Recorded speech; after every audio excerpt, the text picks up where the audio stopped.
यासीन साहब, अच्छा, ये एमडी नहीं है? नहीं सर। अच्छा अच्छा, मुझे आपके वाला फर्स्ट टाइम हाजिर हुआ जी, पहली दफा हाजिर अच्छा हुआ अच्छा हूँ। अच्छा। अस्सलाम इनकी वालेकुम शक्ल या किसी एमडी से मिलती है, हाँ, शक्ल मिलती है या तासुर ऐसा था, मैं आपको एमडी समझ रहा था। अच्छा, आप सवाल करें जी, ठीक है।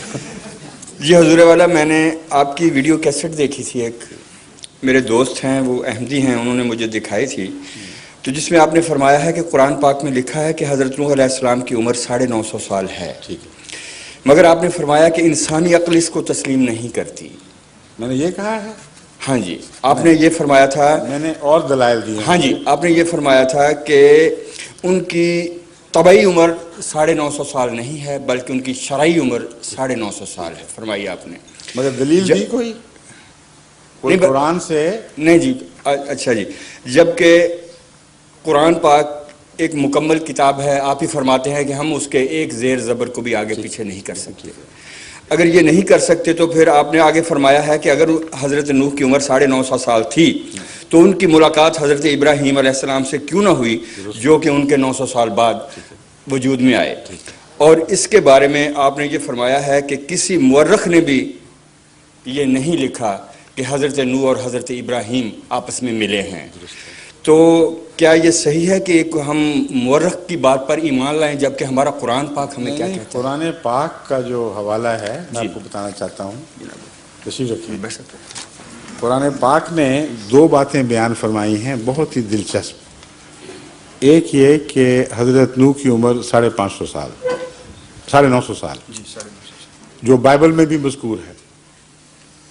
बाइबल में जितने दूसरे अंबिया की लंबी उम्रें बयान की गई हैं, उनमें से एक को भी खुदा ताला ने नहीं चुना, उसका जिक्र नहीं किया, सिर्फ हज़रत नूह का जिक्र फरमाया।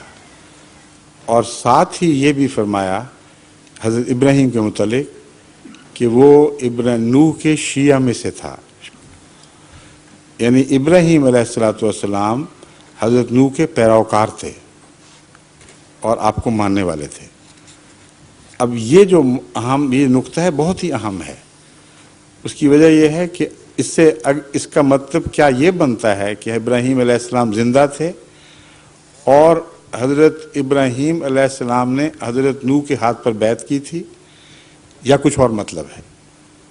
कुरान करीम इशारतन भी ये जिक्र नहीं करता। मुअर्रिख की बात नहीं है, वहाँ मैंने मुअर्रिख का लफ्ज़ नहीं बोला, मैं कुतुब समावी का हवाला दिया था, बाइबल का हवाला दिया था, कुरान का हवाला दिया था कि ना बाइबल इस बात में कुछ बयान करती है, ना कुरान इशारतन भी बताता है कि इब्राहीम अलैहिस्सलाम के ज़माने में हज़रत नूह का या किसी और पुराने नबी का वजूद था।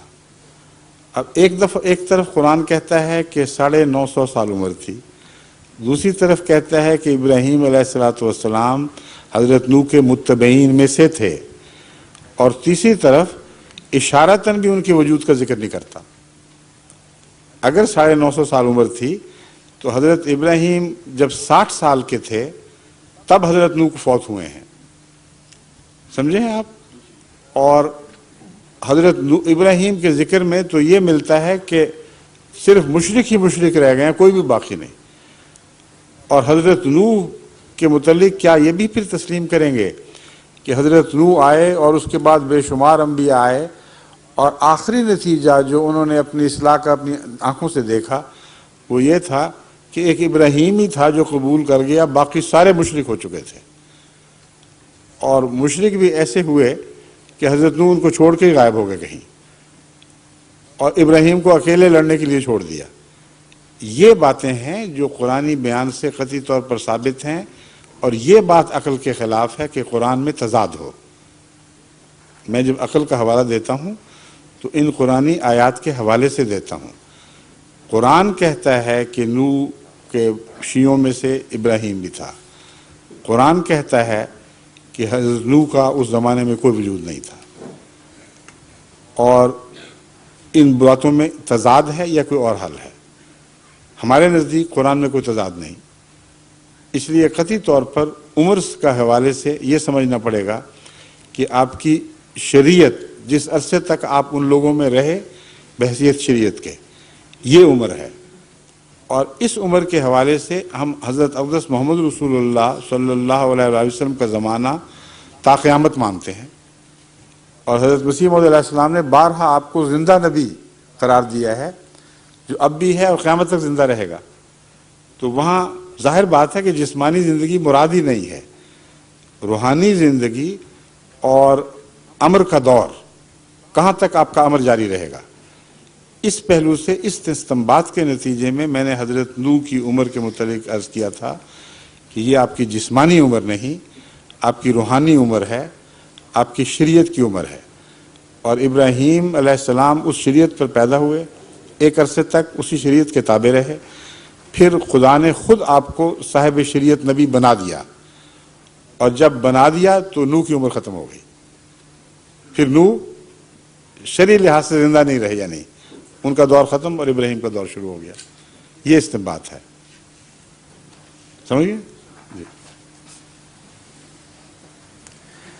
اللہ تو آیت یہ ہے ان من شیعتہ لابراہیم، حضرت نوح کے ذکر کے بعد الصافات آیت 84 اللہ تعالیٰ فرماتا ہے، نوح کا ذکر اس سے پہلے گزرا ہے، وَإِنَّ مِن شِيَّتِهِ لَإِبْرَاهِيمَ، کہ اس کے شیعوں میں سے ابراہیم بھی تھا۔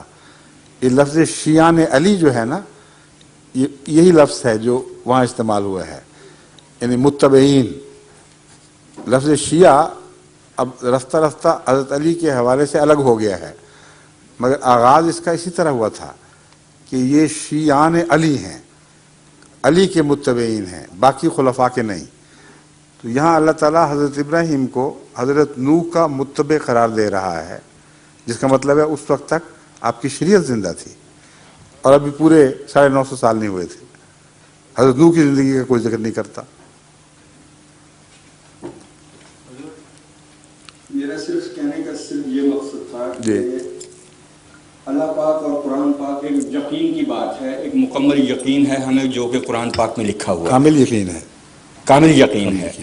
میرا صرف یہ مطلب تھا کہ ہم اپنی عقل یا تعویل سے اس کو آگے پیچھے نہیں کر سکتے، آگے پیچھے نہیں کر سکتے، جیسے حضور مگر نے فرمایا ہے۔ استنباط کر سکتے ہیں، استنباط کا حکم ہے۔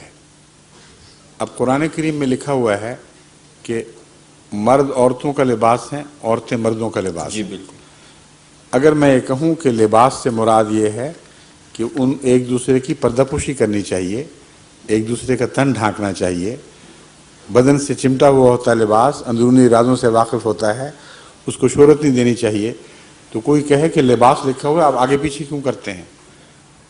یہ تو درست بات نہیں ہے۔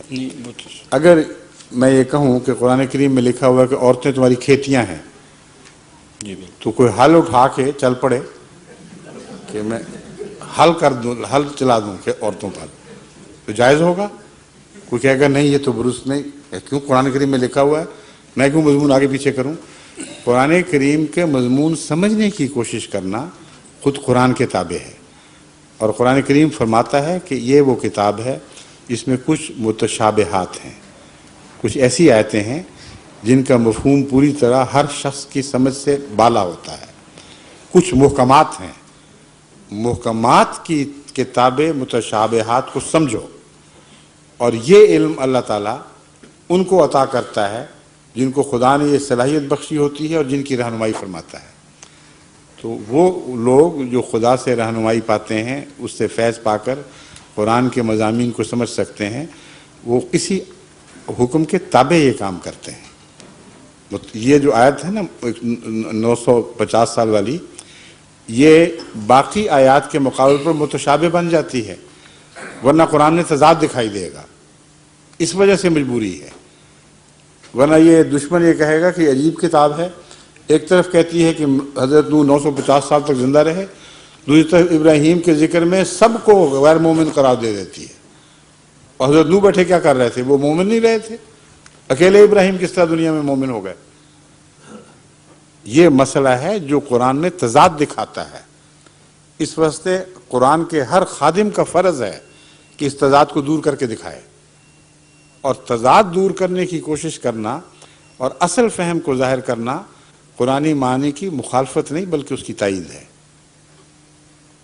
جزاکم اللہ۔